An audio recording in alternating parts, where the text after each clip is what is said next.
Welcome to the Wake Up Call series. This is the second call that I've done with my friend Karen McMullen over in Mexico. And we are very passionate about this series because we have a message to humanity that it is time to wake up. And one of the reasons why we both share this message is because we are both lava creators. And what that means is that in our bodies are designed to unearth what needs to change. What we see out there in the world, in the landscape around us, what is it that is up with the world and what needs to be revolutionized? So that's why we've really connected on this topic, because we're here putting out the siren to people going, come on, it's wake up time. But really, what does that mean? So this is what the series is about, is explaining what does it mean to wake up and what steps, practical steps we can take in our lives to make that shift. So over you, Karen, because you're the one who's picking my brains here today again. You've got a question. Yes, I do. So for anyone that is new to Natalie, Natalie started channeling messages in March, right? March of 2019, and pretty much has nonstop been communicating and receiving messages from intelligent beings called Arcturians. And they have the best interests of humanity at heart and are really providing quite amazing information. And that's how Natalie and I reconnected after, we've been friends for years, but connected. And I've been really enjoying what she's channeling. The information she's receiving is so valuable. So that was part of the impetus for doing these calls, was to get this information out to more people. And in the process, I've joined Natalie's network, the network that she and a few others are spearheading, called the True Ecosystem. It's similar to Facebook. There's kind of an online platform. And in that group, a bunch of us have been reading a book called The Robes by Penny Kelly, which talks about this transition and this choice point that humanity is at right now, where we can continue as we are as a species and self-destruct. That's the path we are on, because we are not living according to the laws of nature, and the natural consequence of that is self-destruction. And I mean, I think everyone is seeing those symptoms. Or we can shift our consciousness and we can align ourselves with creating. And in Penny Kelly's book, she talks about aligning with creating instead of destruction includes being self-sustaining, life-sustaining, the way that we live sustains life, or life-enhancing, that the way we live makes more life. So are the things the way that you live in your everyday life-sustaining and life-enhancing? And almost all of us aren't, because the everyday life, that the way we have it set up, is destructive. It's like we can't even, unless we're living in a radically different paradigm, we can't align with those principles in the way that everyday life is set up. So one of the topics that's coming up is that in order to align with creation and the new paradigm and where we're going and to evolve our consciousness, we need to let go of the people in our lives that are not also choosing that path. And there's one particular paragraph in Penny Kelly's book that has been pretty much just repeating itself in my psyche for the last couple of weeks, and I'm going to read it to you, and then I want to hear what your perspective is, Natalie. So the paragraph says, only those beings who deliberately, consciously choose to align themselves with life and the creative, then base all further action on that choice, are given the secrets to the deeper powers of creation. And only after they have dealt with all those in their group who are not interested in alignment with creating.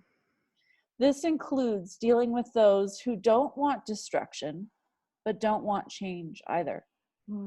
Those who cannot seem to recognize the need to make a clear choice, and those who recognize the need for a choice, but who sit undecided on the fence, waiting to see what happens to others before they make a decision to join them. This is such a good one. I'm seeing it everywhere, and I've been experiencing it for a year or two now, where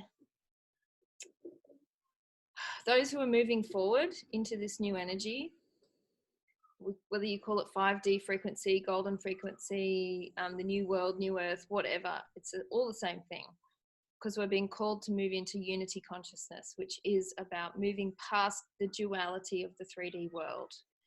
And so those of us who are making that shift are being faced with some very hard decisions to do with the people in our lives.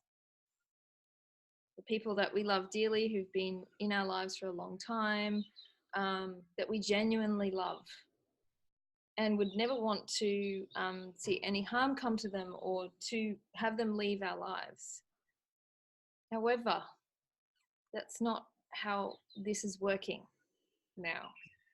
Because if we choose to hold ourselves back because they're moving slower, or they're resistant to change, or they cannot see or refuse to see the state of the world and what is coming, then we end up shooting ourselves in the foot. So we end up holding ourselves back, lowering our frequency so that we can actually meet them where they're at, because they can't or are refusing to meet us where we're going. So it's this case of frequency matching again. This is a big lesson from the Arcturians about making sure that the people that you connect with are in the same frequency and that they're compatible with you energetically. And this is where the age of Aquarius is going, because people are moving into tribes, whether they're local tribes, global tribes, finding your soul family beyond your blood family. And so how do we do that? It's by frequency. So there's hard decisions to make about the people in our lives where we actually have to come to terms with where we stand and where we choose to go in our lives, where we are walking as our soul, our soul's path. And so not trying to hold them and drag them along with us because we don't want to leave them behind, because that is dishonoring of them. That is their path. And we're only really selfishly wanting them to come with us, or wanting to avoid that hard decision. It's true. And what I'm finding, because since this, I've been obsessing about that one quote, without even doing anything in my life in the last few weeks since I read that quote, and since I started focusing on it in my mind and even just contemplating it, people are leaving me. I'm not choosing to leave them. They're opting out. They're making it obvious that they don't belong in my life. And it's so painful. Yeah. But it's also, it's kind of unbelievable how clear it is. Yep. And it can feel really harsh, and the heart has to break and expand when this happens. And we need to allow that to happen, because when someone we love is not going where we're going, and if we're truly honoring of their free will, then we truly do love them, then we will set them free and set ourselves free at the same time. Because holding on to them, when someone's in a different frequency, holding on to them is actually a trap, keeping ourselves, both of us, trapped. And so, yeah, it's not an easy thing. And it depends on, like, I agree, there's some people who will just literally leave your life, but it's the ones that we hold on to, like family members and close long-term friends and, lovers, whatever, that we are holding on to. That's the hard part. So, but you're absolutely right. It doesn't necessarily have to mean any action or decision or anything like that. It's more about coming back to what is my truth right now? Can I be true, 100% true to my soul's path and where I know I am going? Mm. And one question I have about this, in the quote from Penny Kelly, she said she doesn't say only after that we receive the elevation of consciousness only after we kind of get rid of people. It says we deal with. That's those are the exact words. And so that has me wondering, do we actually need to kind of prune and have people leave our lives? Or, for example, let's say, I think, which is common because of the generational gap. In my case, my parents are in their 70s. Maybe they're not ready to go and live off grid and, etc. But I don't need to cut them out of my life. But I do need to come to terms with the fact that they're not on the same path that I'm on, and to relate to them accordingly. So I guess I'm just wondering, do you feel how extreme are you being with your boundaries around that? And like, are you really only having people around you that are totally on that same path, or how are you kind of almost putting people in boxes in your psyche? Ooh. The whole spectrum for me. So in some cases, it's been a need to completely cease contact with some people. In other cases, it's been a gradual releasing, so less and less contact over time. And in other cases, like you say, it's a change in the relationship and how you relate to that person. So if you're not expecting or wanting them to come on your path, then the relationship can change and evolve as it needs to. So it's that, again, it comes back to, where do I stand? And yeah, it's not a compartmentalization. It's just a recognition of the truth in each case. What is the truth about my relationship with this person? Is this truly for my highest good and for theirs? And that's a really hard truth to face sometimes when it's a no. But now I know to come back to the truth of setting someone free is the ultimate expression of love. To allow someone to be free to follow their path, without any expectation or holding on. And so, yeah, that's the calling to this unity consciousness, that there is no loss. It's not possible to lose love. That's just a human construct in the 3D. So when we release someone, we're not losing anything. It's just change and an honoring. And as I said, it's like that. It's such a true expression of love. So when you love, like the saying goes, when you love someone, you'll set them free.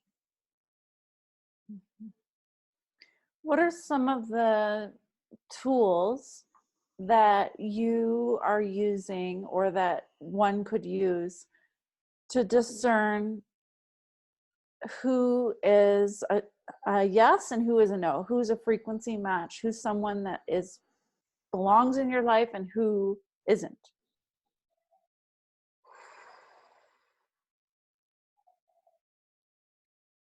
The primary thing is, when you are together, do you create alchemy? Are you actually creating something when you're together?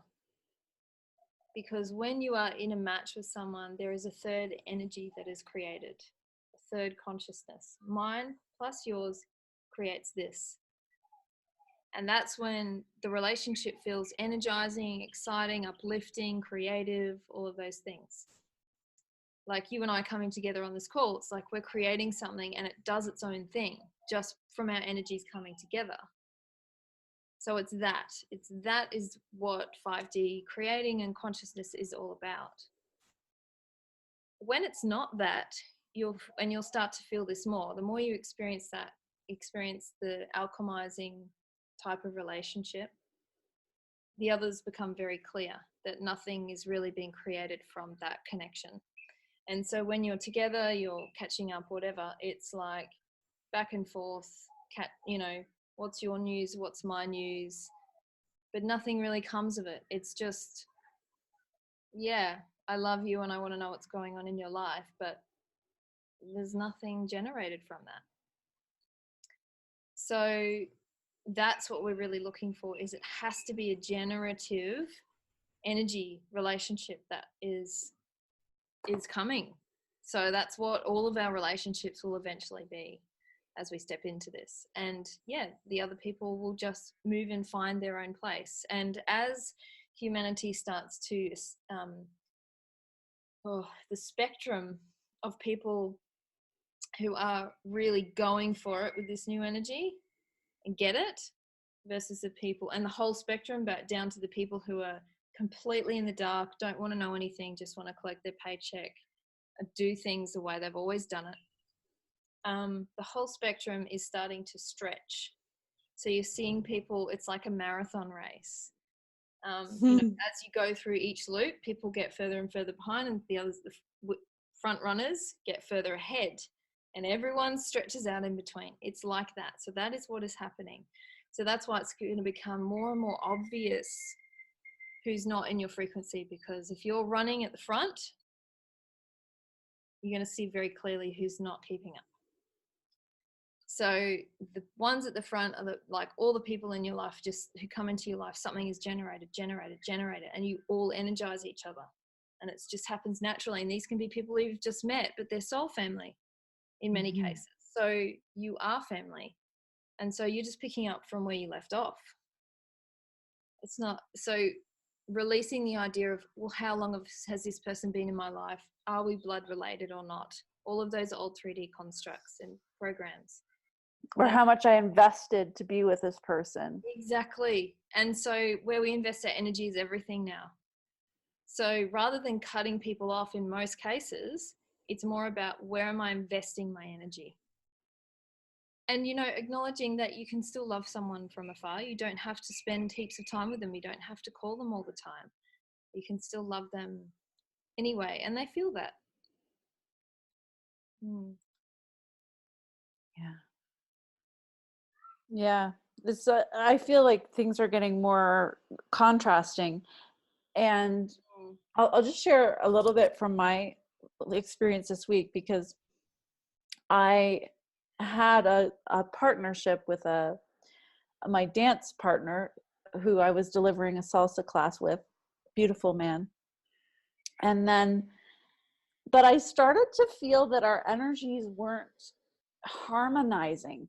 There was something dissonant, and I couldn't put my finger on it. And I was, asking him, is everything okay? What's going on here? And even when we were dancing together, it wasn't harmonizing. Wow.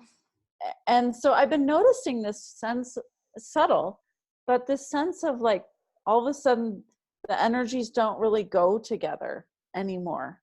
I'm feeling that, for example, I started to feel that with Netflix. Like, I used to love watching Netflix, and then all of a sudden going on Netflix started to feel weird energetically.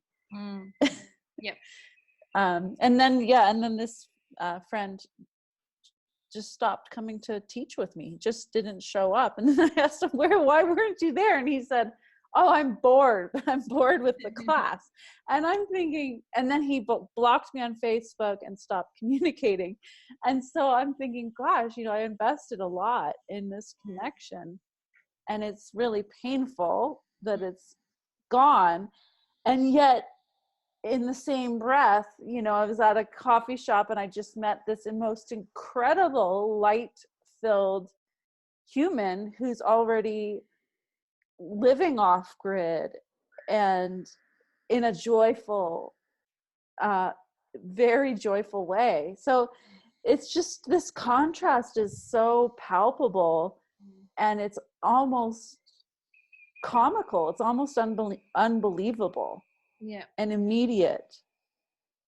That's a sign of what's to come, is life is going to become more comical and more like a video game or a movie. Like a virtual reality. Yeah. Yeah. Yeah. Where, you know, different players come into your life at different times for different purpose, and our job is to acknowledge what that connection is about rather than not understand it or not see it, because sometimes people will come into our lives and they're not actually good for us, but they're charlatans. They're extremely good at masquerading as someone that we would want to connect with, so we got to watch out for them as well. They're gonna become more of a feature. So just like the movies, it's like watch out for the dodgy ones in disguise. Wow. And so Tell me more about that. Why is that? So this is about, again, reading frequency, but what we need to understand is the world that we're moving into now is intergalactic. So we're not just dealing with humans anymore. Well, not that we have, it's not sudden. This has been happening for a long time, but this is going to become more and more the case where different beings in different forms are going to come to Earth. And I'm not talking about them necessarily looking like an alien. They're going to come into human form. And you might go, why does that person looks a bit different, or they've got a bit of a different energy. And there's a reason for that. So there are different beings coming to Earth in human bodies, and not all of them are benevolent. Not all of them are for the good of humankind. Some of them are here to exploit us and our world, our planet, because they've already done that to their own or blown up their own resources, and they can't survive there. So they're looking for they're scoping out other alternatives. So there's that reality as well that we're moving into. And that's the age of Aquarius, is we have to start thinking outside the box and about the weirdness, the weird things that exist in life, and not shunning them or pretending they don't exist. Mm-hmm. So that's where, as we move into this consciousness, we have to develop energetic powers that have been dormant in us. We're all psychic. We all have extrasensory perception, but we haven't used that muscle because we haven't really needed to, but now we do. Mm-hmm. And are you finding that those powers are waking up in you more? I mean, you obviously are channeling a lot, but do you find that other powers are waking up in you in this process? Oh, absolutely. Yeah. But it's just beginning. It's just the beginning. Yeah. So there's definitely other powers. The energetic, and it takes a lot. You have to be grounded, and you have to, it is a practice. You know, it's practicing a new skill, just like any skill. So it takes time, but it also is surprising how quickly these powers can actually come alive. So yeah.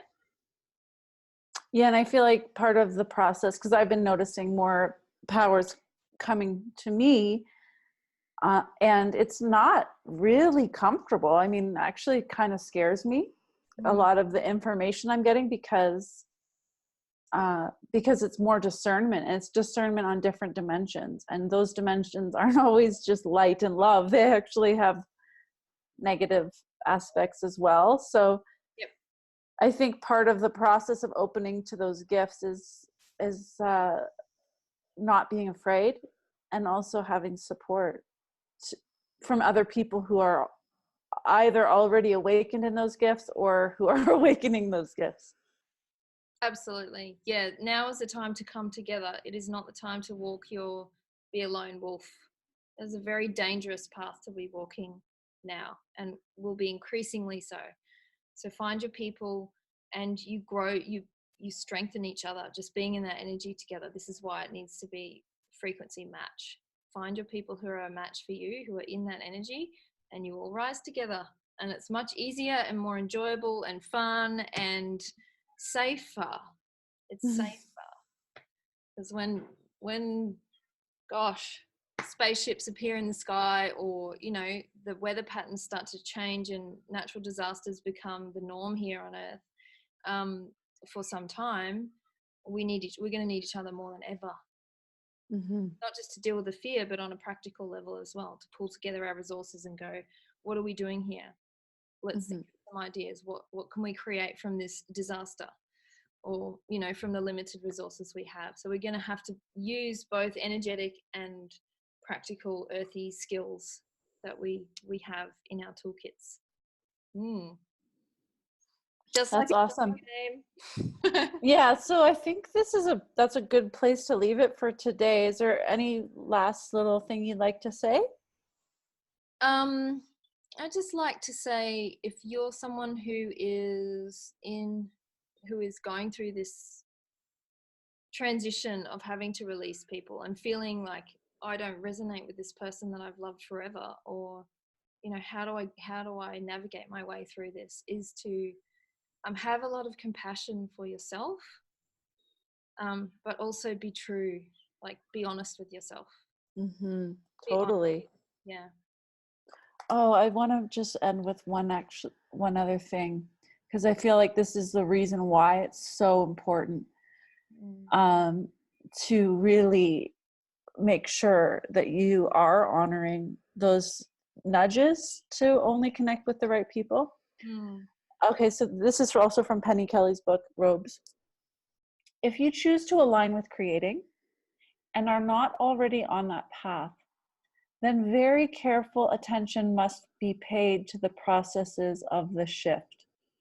It is during the shift that stability as an organism is most vulnerable and most likely to fail or disintegrate.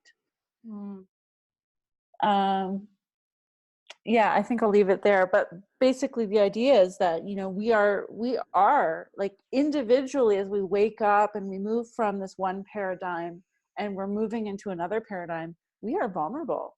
We are at our most vulnerable, and we need to consciously engage with resources that are going to support us and make us strong and make us able to move through this. And yeah, and I also feel to say that, you know, to never underestimate someone's capacity to change, because it's temporary, you know, like, so if you're not on the same path now, it means you don't invest a lot of energy there now, but, you know, a year down the track they could shift, or they may not. It's like, that's the risk that we take when we let go. But we're also not underestimating any person and what might happen in the future. So it's a very fine line, but the release of that person is really what's on the table. Thank you so much. Thank you. Woohoo! And if anyone out there has questions or comments, please comment below this video. But also, yeah, questions for the Arcturians. If you want to know more about the Starseed mission and the higher perspective from off-world, then that's all on the table here as well. So we're really discussing the whole gamut. There's no boundaries. Hey, Karen. No, that's our strength. That's what we do. Yeah. Lava land. We can go anywhere. Cool. All right. We'll see you next time. Same time next week. Oh yeah, that's awesome.